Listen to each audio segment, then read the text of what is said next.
তার একটা জিনিস বেরিয়ে এলো, আল্লাহর সামনে যেতেই হবে, হিসাব দিতেই হবে।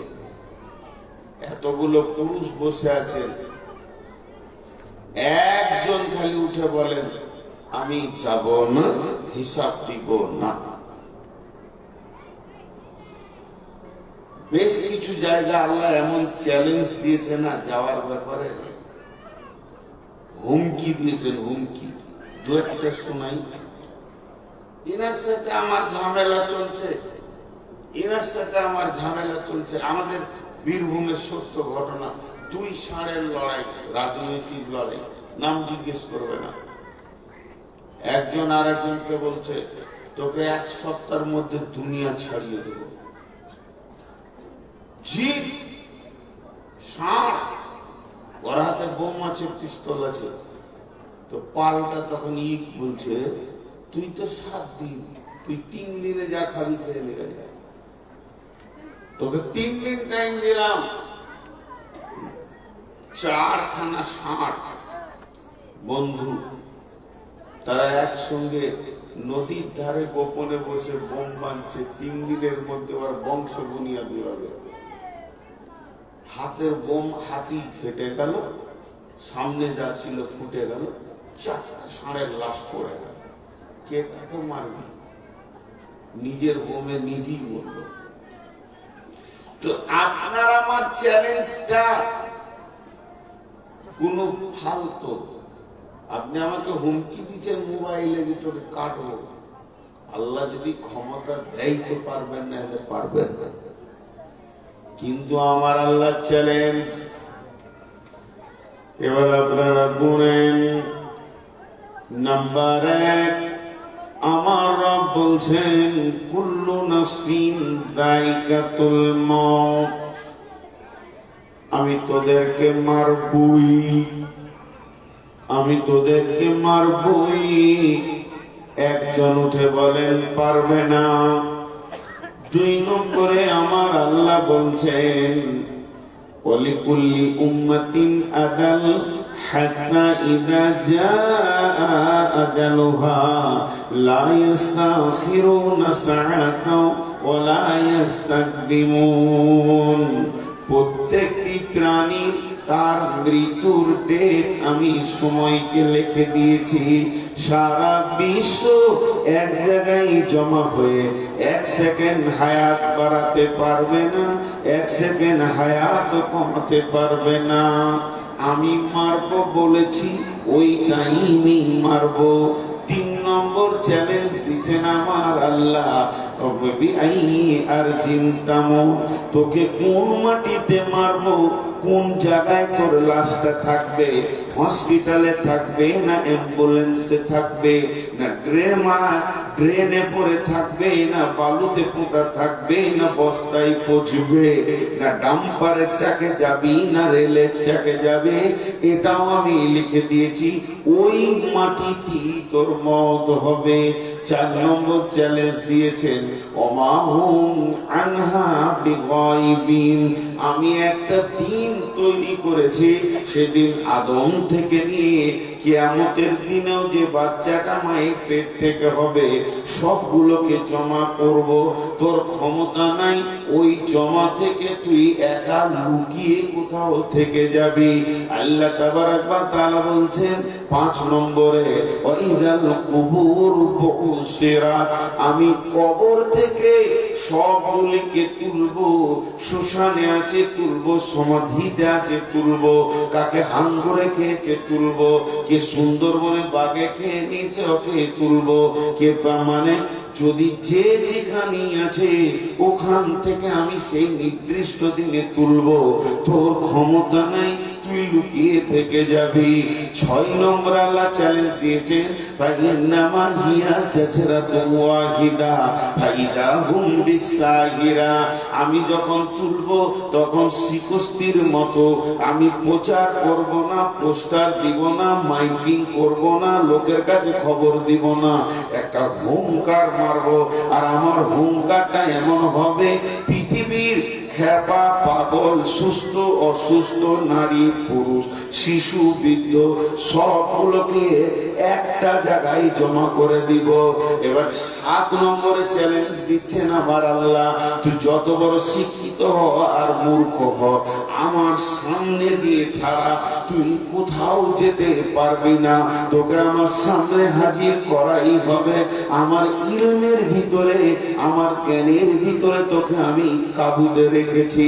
8 নম্বরে আল্লাহ ফাইসালা টেনে দিয়েছেন চ্যালেঞ্জ দিয়ে যে আমি একটা রাস্তা তৈরি করেছি, তার নাম হলো পুলসেরাত। সকলকে তোদেরকে সেখানে পা দিতেই হবে, নচেত তোরা চিরসুখ জান্নাতকে দেখতে পাবি না। 7খানা বললাম, কোরআনে আরো আছে। উঠেন একজন, যে একটা আল্লাহর চ্যালেঞ্জকে কেটে দেন। একজন উঠে খালি আল্লাহর একটা চ্যালেঞ্জকে কেটে দেন, আমি যাব না, কবরে লুকিয়ে থেকে যাব। বিশ্বটা যখন ধ্বংস হবে, সারা পৃথিবী সব মাটি চাপা পড়ে যাবে, তার মধ্যে আমি একজন থেকে যাব, কিয়ামতে উঠব না। এই 8টা চ্যালেঞ্জের পর আজীব লাগে একটা আয়াত, গায়ের লোম দাঁড়িয়ে যায়। বেটির দল, তথ্য বহুল কথা হচ্ছে, তথ্য বহুল কথা হচ্ছে, একটু হেদায়েতের নিয়তে শুনি। জি ভাই, এই মাদ্রাসার আমি হেড বর্ণনা কথার কথা বুঝাচ্ছি। আমি কোন কাজে ফারাক্কা গেছি, এসে দেখছি 4-5টা ছেলে ঝগড়া করে চিল্লা চিল্লি হই চই করছে, হাতে লাঠিটা নিয়ে সব টিকে বের করলাম। দাঁড়া, কি হচ্ছে তোদের? কি হয়েছে তোদের রুমে এত চিল্লা চিল্লি কেন? একজন কাঁদছে, একজন মারলে, একজন কি করেছে? আমি কিছুই জানি না। আমি যত বড়ই আলেম হই, আমি কিছুই জানি না। এই 1 ঘন্টা ধরে ওরা ঝগড়া ফাসাদ করেছে, কি করেছে আমি তিল পরিমাণ জানি না। এবার লাঠিকে দিয়ে ওদেরকে সামনে সত্য করে বল, একটা একটা করে ধরছি আর জানছি, যেটা জানছি সেটাও ভুল। ওরা যেমন স্টেটমেন্ট দিবে, ওরই ভিতরে আমার বিবেকের চেতনা হবে। আমি জানি না, আমি বলতে পারবো না কে কি করেছে।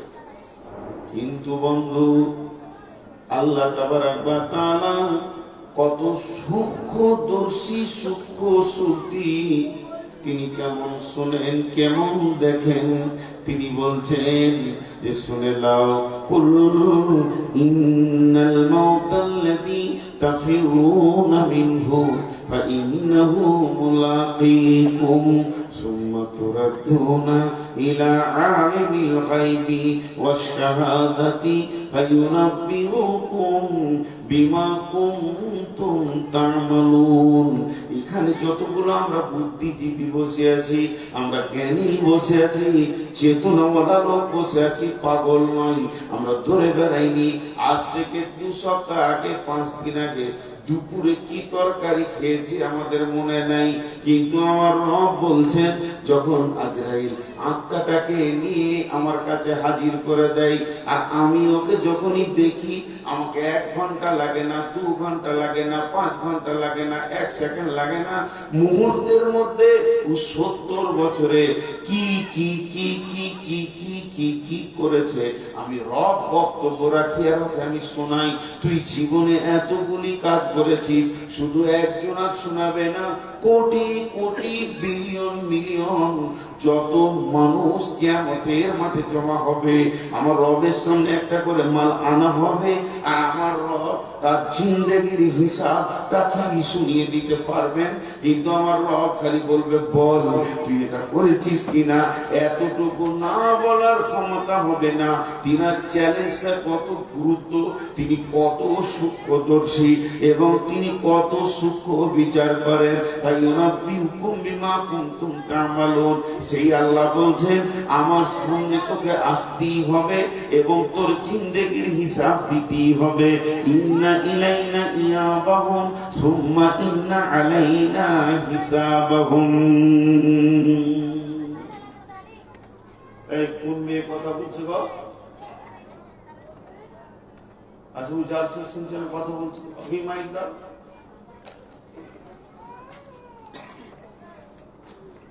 ভাইয়া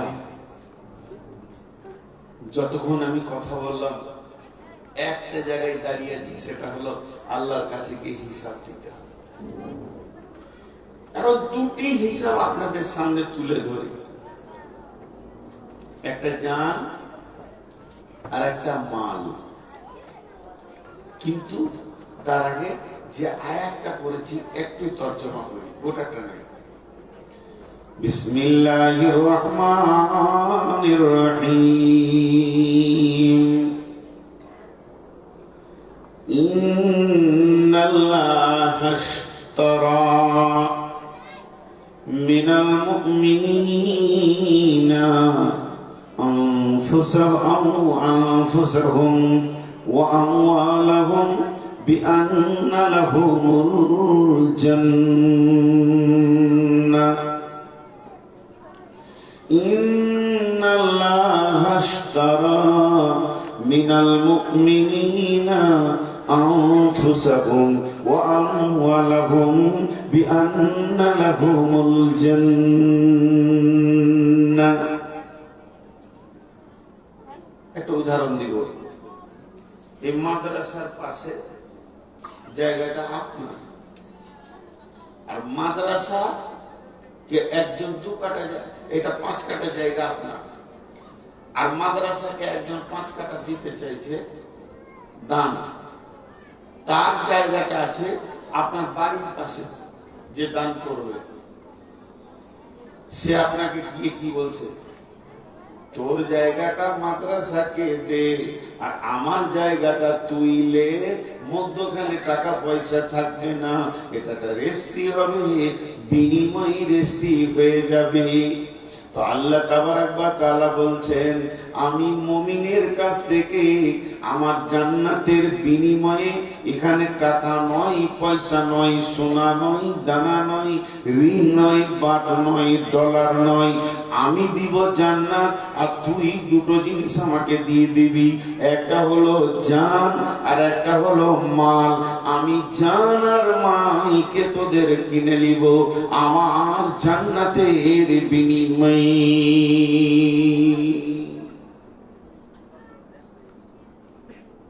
ব্যবসা করবেন আল্লাহ, এখানে শব্দটা ব্যবসা এসেছে। খুব গভীর তথ্য, 2-3টি কথা আছে, ধ্যান দিয়ে শুনলে বুঝতে পারবেন। আল্লাহ বিজনেস করতে চাইছে, কিন্তু শর্ত করেছে যে মুমিনের সঙ্গে বিজনেস করব। কেন গো? আমার বাড়ি বর্ধমান, 16 মাইল টোল পার করে, 16 মাইল স্ট্যান্ড পার করে আপনার গ্রামের পাশে আমি একটা বড় বিজনেস গোডাউন খুলছি, কোটি কোটি টাকার বিজনেস করব। তখন আমি দেখছি অত দূর থেকে সামলা মুশকিল, এলাকার একটা ছেলে দিল। আমি মাদ্রাসায় এসে 2 দিন আছি, ভালো বিজনেসম্যান কোন ছেলে টাকাওয়ালা আছে কি আমার সঙ্গে জমবে?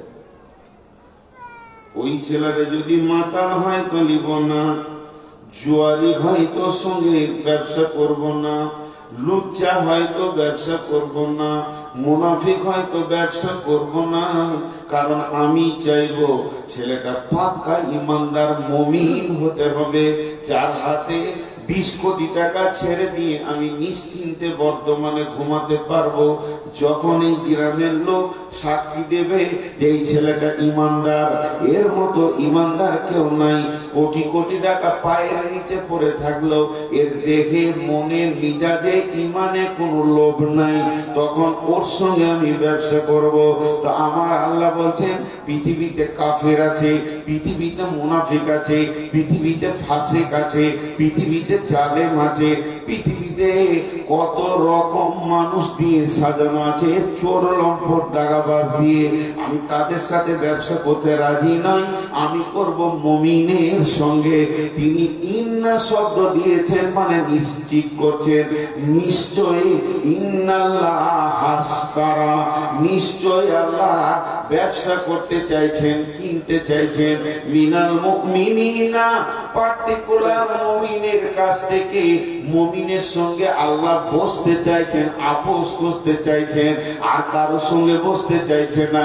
হে মুমিন, তুমি এসো আমার সঙ্গে বসে যাও, যে তোমার আমি দুইটা জিনিসকে কিনে নিব, তোমার গোটা জিন্দেগিকে কিনে নিব।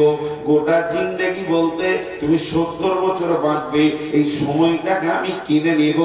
আমার হুকুমের ওপরে তোমার সময় ব্যয় হবে। তোমার জিন্দেগির ইনকামকে আমি কিনে নিব। এই দুটি জিনিসকে আমি কিনে নিব। কিসের বিনিময়ে কিনবো? কিনবো তো কিনবো বিআন্না লাহুমুল জান্নাহ, আমি জান্নাতের বিনিময়ে কিনে নিব। আমি মনের ভিতরে একটা আশা রেখে আপনাদের সামনে কথা বলছি। অনেক বড় আশা রাখছি। আপনারা জানেন না, ফারাক্কা নদীর ওপার আর এপারের প্রতি আমার ধারণা অনেক ভালো। ব্যবসা করে, জালসা করে বেশ কিছু এরিয়া ঘুরাচ্ছেন আল্লাহ আমাকে। পশ্চিমবঙ্গ, আসাম, মেঘালয়, ত্রিপুরা, ঝাড়খণ্ড, বিহার ঘুরছি, গোটা বাংলাদেশ। কিন্তু আপনাদেরকে অনেক ভালো লাগে, সামনে বলছি না। মালদা অত্ত এলাকা খুব ভালো লাগে। সেই আশা রেখে বলছি, যতটি লোক আছেন একবার মুখ খুলে, হৃদয়ের ভিতর থেকে, মুখ থেকে, এইখান থেকে কথা বলেন, আমার সঙ্গে বলেন। যেমনটি বলতে বলবো অমনিটি বলেন। কি বলবো এখন আমরা? মেয়েরা আসতে বলবে, পুরুষেরা জোরে বলবে।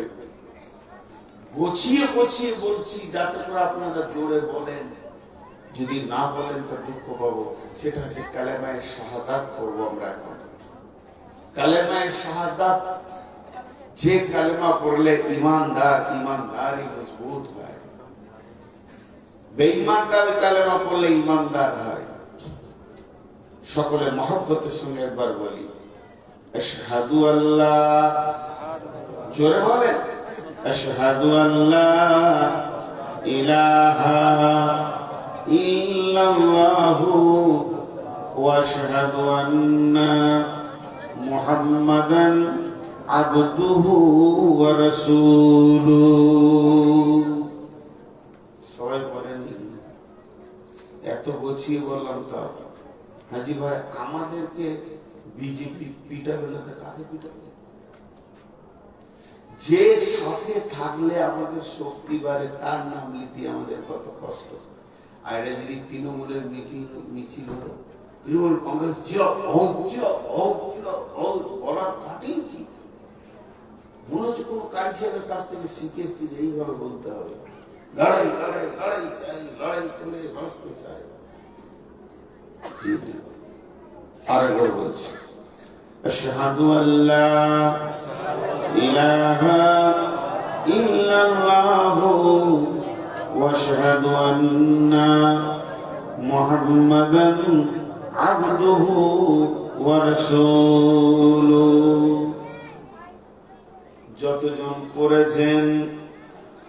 যতজন পড়েছেন আপনি এখনই বিক্রি হয়ে গেলেন। আর আপনার নিজস্ব বলে কিছু নাই। যে লোক কালেমা শাহাদাতের সাক্ষী দেবে, ওই লোকটা স্বাধীন নয়, ও পরাধীন হয়ে গেছে, বিক্রি হয়ে গেছে। ওর জিন্দেগি, ওর জীবন, ওর দেহ, ওর মাল, ওর টাকা পয়সা, ছেলে পিলে সব কিনে নিলেন তিনি আল্লাহ। যখনই কালেমা করে নিলেন, আপনি আল্লাহর গোলাম হয়ে গেলেন, আর আপনার মালিক হয়ে গেলেন আল্লাহ। এতে খুশি তো? যারা বলেন খুশি না দুঃখিত? খুশি। রাসূলুল্লাহ সাল্লাল্লাহু আলাইহি ওয়াসাল্লাম একটা উদাহরণ দিচ্ছেন। উদাহরণটা আমার ব্রেন থেকে নয়, স্বয়ং রাসূলের ব্রেন থেকে উদাহরণটা। জি, ধ্যান দিয়ে শুনেন। উট, একটা উট, 10 কুইন্টালের উট। উটটাকে নিয়ে আসা হলো। উট হলো বন্য প্রাণী, বর্তমান গৃহপালিত প্রাণী। এই উটটাকে আনার পর যখন ওর এই নাকের মাঝে এটাকে ফাটিয়ে একটা দড়ি রশিকে ভরে দেয়া হয়, আর মুখে যখন লাগাম দিয়ে দেওয়া হয়, আর ওই লাগামটা রশিটা নিয়ে এসে একটা মানুষের হাতে ধরিয়ে দেওয়া হয়, হতে পারে সেটা বাচ্চা ছেলে, হতে পারে সেটা বৃদ্ধ। যখন ওই দড়িটা ওর হাতে চলে গেল, নাকিটা ওই ব্যক্তিটার ছেলেটার হাতে চলে গেল, এর ওজন হচ্ছে 10 কুইন্টাল, 10 কুইন্টাল, 1000 কেজি। আর যে ধরে আছে ওর ওজন হচ্ছে 40 কেজি, 50 কেজি। তাহলে এর থেকে তুলনায় অনেক বড়। তখন উটের একটা মগজ আছে, ছেলেটার একটা ব্রেনের মগজ আছে। বিশ্বনবী বলছেন উট তখন বুঝে নেই যে আমি স্বাধীন নই, আমি স্বাধীন নই, আমি পরাধীন হয়ে গেছি, আমি বিক্রি হয়ে গেছি এই বাচ্চাটার কাছে। এটা আমার মালিক। ই যদি ডানে টানে তো আমি ডানে যাব, ই যদি বামে টানে তো আমি বামে যাব, ই সামনে দিকে টানলে আমি সামনে দিকে যাব, আমাকে পেছনে টানলে আমি পেছনে যাব। নিজেকে এসে বুঝে নেই আমার ব্রেন বুদ্ধির আর কোনো কাজ নাই। ওই ছেলেটাই হলো আমার মালিক, যার হাতে আমার দড়ি রয়েছে। বন্ধুরা আমার, আল্লাহ তাআলা বলছেন যখন তুমি কালেমা শাহাদাতের সাক্ষী দিয়ে দিলে, তুমি মুমিন হয়ে গেলে, তোমার জান মাল আমার হাতে, আমি যেখানে ইচ্ছা খরচা করব, যেখানে ইচ্ছা খরচা করব না, তোমার ভিতরে আর স্বাধীনতা থাকবে না। এর নাম মুমিন। আল্লাহ কিনে নিয়েছেন জানমাল, আর আমাদের নাই। কেউ বলতে পারবে না মালটা আমার। আল্লাহ আল্লাহ আমাকে রাখওয়াল বানিয়েছেন, যোগানদার বানিয়েছেন। আল্লাহ রাখওয়াল বানিয়েছেন, আল্লাহ যোগানদার বানিয়েছেন। জি 11:30 বেজেছে। কমিটির লোক যারা তাকিয়ে আছেন একবার তাকান, লোক 1-2 করে উঠছে। 11টা থেকে লোক উঠতে শুরু করেছে। অথচ আজকের বক্তব্যটা হচ্ছে আমার এই বছরের চ্যাম্পিয়ন বক্তব্য, যুক্তি এবং জানমালের আমানতের কথা বলছি। কিন্তু আবার চাচা গামছা ছেড়ে উঠলো, ওই কমিটির লোক এমনি করে করে বলি যখন আসি যে বাপ 11টাই শেষ করার চেষ্টা করে, আপনি থাকেন একটা। আমি ফেলি কমিটির কাছে 22-23 বছর জলসা করছি, আমি জানি আমার আইডিয়া আছে। এখন মানুষের স্ট্রেংথ ক্ষমতা কমে গেছে। কেন কমেছে জানেন? এই যে করোনা ভাইরাসের যে ভ্যাকসিনটা মেরেছে না, এতে সবাইকে পঙ্গু করে দিয়েছে। একটা ক্ষমতা যে ছিল সে সব শেষ করে দিয়েছে। তো ধ্যান দিয়ে শুনেন তো দুটি জিনিস। এবার হিসাবটা কেমন করে হবে?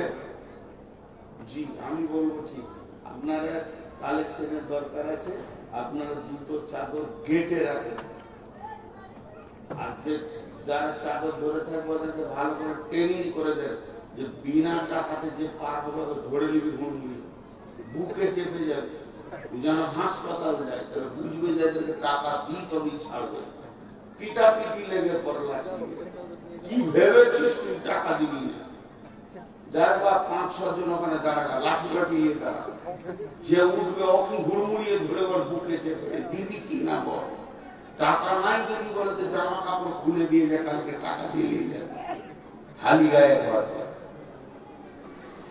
তো এরপর একটা যুক্তি দিব, ধ্যান দিয়ে শুনেন।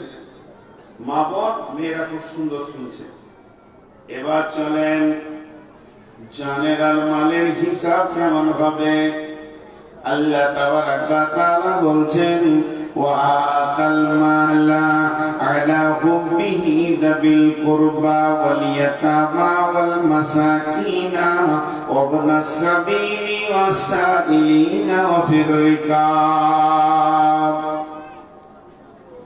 রব্বুল আলামিন আমাকে ডাকবেন, রে নূর মোহাম্মদ ও হবিবুর রহমান জমশেদ শোন, তোর কাছে আমি সারা জীবনে 1 কোটি টাকা তোকে ইনকাম করার তৌফিক দিয়েছিলাম, টাকাগুলো কি করেছিস বল? এবার জমশেদ বলতে শুরু করলো, আল্লাহ 1 কোটি টাকা, তার ভিতরে বাড়ি ঘর সংসার, মেয়ের বিয়ে ছেলের বিয়ে, এই করে আমি 75 লক্ষ শেষ করে দিয়েছি। 2 বিঘা জমি কিনেছি, জায়গা কিনেছি, ঠিক আছে চল। এই বলতে বলতে বলতে বলতে বলবে, মাবুদ আজকের সকালে আমার কাছে 20,000 টাকা ছিল, মাদ্রাসায় জলসা, আমি দিয়ে দিলাম 15,000 টাকা, থাকে আর 5,000।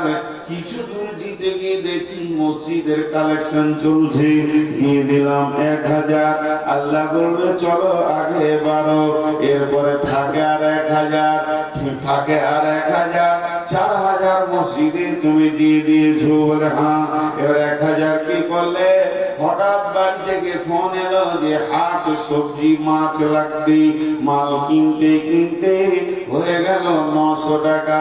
চলো বলো, এরপরে থাকে আর 100 টাকা। বাবু 100 টাকা নিয়ে হাটে ঘুরছিলাম, 3খানা বিক্রি দেখলাম, 20 টাকা করে 60 টাকা দিলাম, আর থাকে 40 টাকা। আমি একটু চপ পুরি চা খেলাম, তাতে চলে গেল 35 টাকা, আর থাকে মাত্র 5 টাকা। রাস্তায় আসছিলাম, এমন সময় দেখছি পূজার চাঁদা চলছে, আর আমি 5 টাকাটা আনন্দের সঙ্গে দিয়ে দিলাম। আল্লাহ এতক্ষণ কেন বলেনি? এবার বলে দিলে কেন? আর কেন বলে দিল মানে গাড়ির চাকা ভেসে গেল। বিশ্বনবী বলছেন, কঠিন কিয়ামতের দিনে আল্লাহর কাছে হিসাব দিতে গিয়ে কোন ব্যক্তিকে আল্লাহ যদি একবার কেন বলে দেয়, তা ওকে জেনে নিতে হবে আর আমার জান্নাত যাওয়া গেল না, আমার ঠিকানা জাহান্নাম। সভাপতি আপনাদের বসে আছেন, জালসায় আমার আজকে তারিখ ছিল, আসেনি, আমি বাড়িতে আছি। এরা বলছিল রোহনের রাস্তায় পার হলেই ধরবো। কে ফোন করে দিয়েছে? টোলে গাড়ি গেল, আমাকে হাত মেরে দাঁড় করেছে। 8টা 10টা যুবক দাঁড়িয়ে আছে, এলেন না কেন? সবারই মুখ থেকে খালি কেন শব্দ আসছে, এলেন না কেন? নষ্ট করলেন কেন জালসাটাকে? এই কেন গুলোকে টপকানোর রাস্তা হাজারো আছে, সত্য মিথ্যা দিয়ে টপকে দিলাম। আমি ইনাকে মিথ্যা করে বললাম চাচা মারা গেছিল, তাই আমি আসতে পারিনি। উনি বলেন থাক থাক ছেড়ে দাও, এটা তো না আসার মতোই বিপদ, বেঁচে গেলাম। উনি তো আমার গায়েবের খবর জানেন না। তার মানে আমি বলতে চাইছি, পৃথিবীর যত বড় দামি ব্রেন হোক না কেন, সেই কেন যে যতই কেন প্রশ্ন করুক, ওই কেনটাকে টপকানোর হাজারো রাস্তা আছে। কিন্তু নবীজি বলছেন, কিয়ামতের মাঠে হিসাব নিতে গিয়ে আল্লাহ যদি একবার কেন বলে দেয়, আল্লাহ যদি কেন বলেন, আল্লাহ যদি কেন বলেন, তোমার গাড়ির চাকার 1 কদম আগে বাড়বে না, ওখানেই জমে যাবে। পৃথিবীর সব কেনকে টপকাতে পারবে, আল্লাহর কেনকে টপকানোর ব্রেন পৃথিবীর কারণ নাই। নবীজি বলছেন, বেশি চিন্তা না করে সঙ্গে সঙ্গে বুঝে নিও তোমার ঠিকানা জাহান্নাম।